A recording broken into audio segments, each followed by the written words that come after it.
Good morning and welcome to another edition of Mark's Inspiration. Glad you could join me here today as always. And it's going to be a sunny, beautiful day in St. Louis, Missouri today. Like and subscribe. Welcome if you're just coming onto my channel.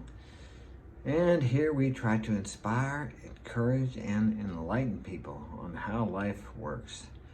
Or at least how we think life works. It's the way it works for us. According to your faith, be it unto you. However you believe, that's how it's going to be.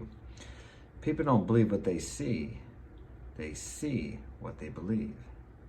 Think about that one for a while. Today's topic is be open to whatever comes your way.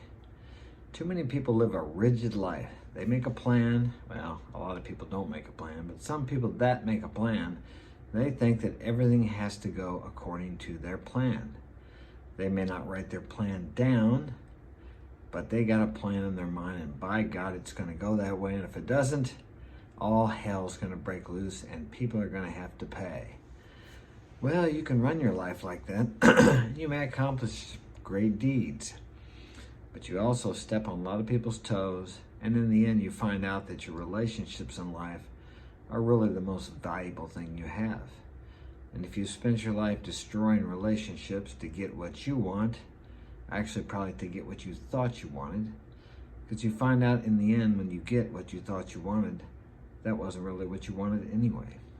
What you wanted was happiness.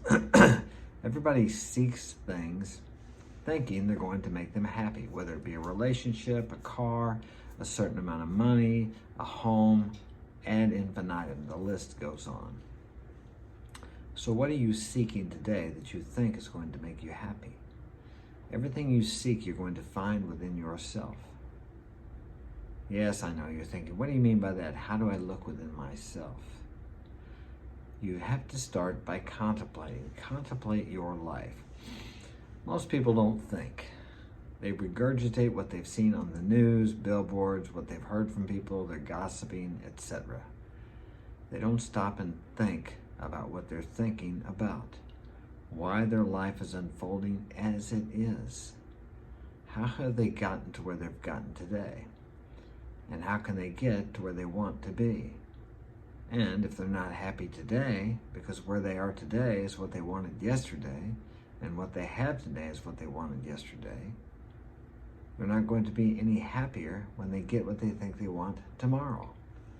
Think about that one for a while. See, that's just it. People don't think. You have to think about these things. Most people think and dwell on the politicians and people they can't stand, or they don't trust, or whatever it happens to be, their boss. They have these conversations going on in their head 24 hours a day.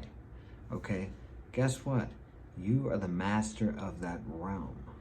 You're the king of this kingdom, your mind. Whatever goes on in there is going to be manifested in your outer world.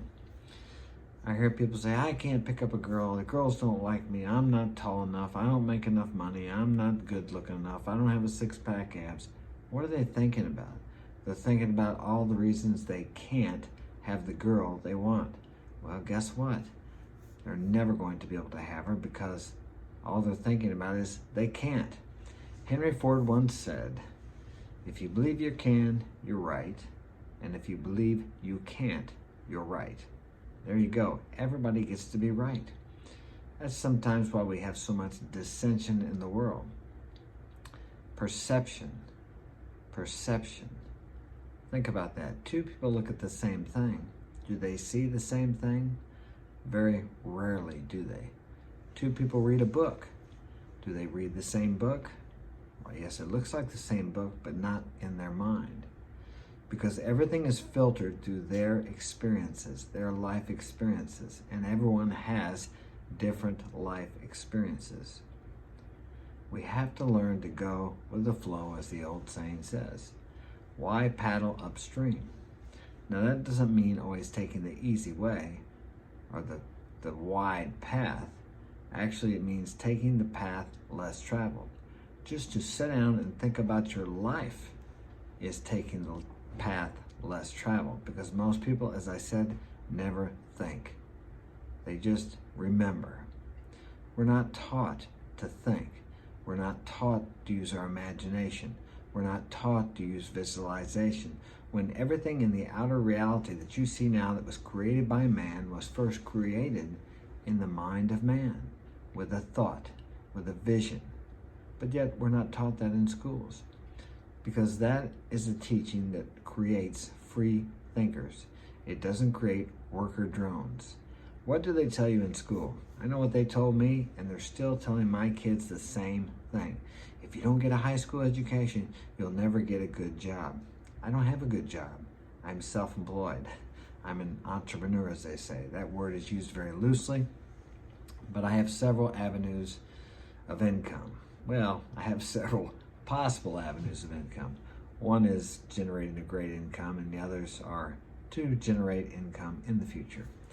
But you have to plant the seed before the corn grows. Many people want the corn, but they don't want to plant the seed. They don't want to wait. They want everything now. We live in a society of instant gratification. I think it started with the microwave. But we have many things now. Everybody wants it right now. I even catch myself on the computer when I have to wait, 5 or 10 seconds for it to load? I get frustrated. When I was younger, you had to go to the library and get an encyclopedia and look up things that I can get now within a few seconds.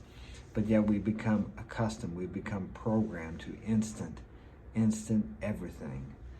And most good things in life don't happen in an instant. It takes time.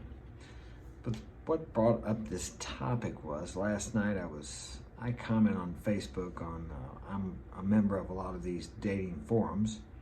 I commented on something and someone liked my comment, and we started a conversation, and he wrote a book, and he recommended I read his book. I said, sure, okay. And he asked me, he said, why did you, and I bought it. It was an ebook, a couple bucks, $2 or $3. But I would have bought it if it were more. But he asked me, what motivated you to buy the book? I said, well, you recommended it. I said, so that probably means I'm supposed to read it. That's going with the flow. That wasn't my idea. It's something that just was presented before me, presented to me. It's the old thing, do what's in front of you. Do the next right thing. So many people don't want to start anything because, well, I can't see how it's going to turn out. You always know what the first step is. And I will quote my man, Martin Luther King Jr., you don't have to see the you don't have to see the whole staircase. Just take the first step. I've quoted that many times. Sometimes I forget it. Yes, take the first step. That's all you have to do. And then the next step will be revealed to you. Remember that. So the points for today are these. Think about what you're thinking about. Spend time. Who are you? Yeah, who are you? What do you desire the most? Do you have a written goal? Less than 1% of the people have a written goal. Less than 1% of the people ever publish a book. Now, am I saying you should publish a book? No, I'm not saying that. But everyone has a book in them, something to think about. You can do anything you desire to do. The only problem is your fear. If there's a devil, it's fear and doubt, because that destroys more dreams than anything else. Fear and doubt. Well, I'm going to stop there. Don't let fear stop you today. When you have a nudge or an urge to do something, step out there and do it. Don't think it away. Live your day. Live it good. Live it to the full. And at the end of the day, you'll feel good about it because you didn't allow fear to stop you. I'm going to go. I will see you tomorrow. Thanks for joining me. Oh, and if you would like to get my help personally, marksinspiration.com is my website. Have a great day.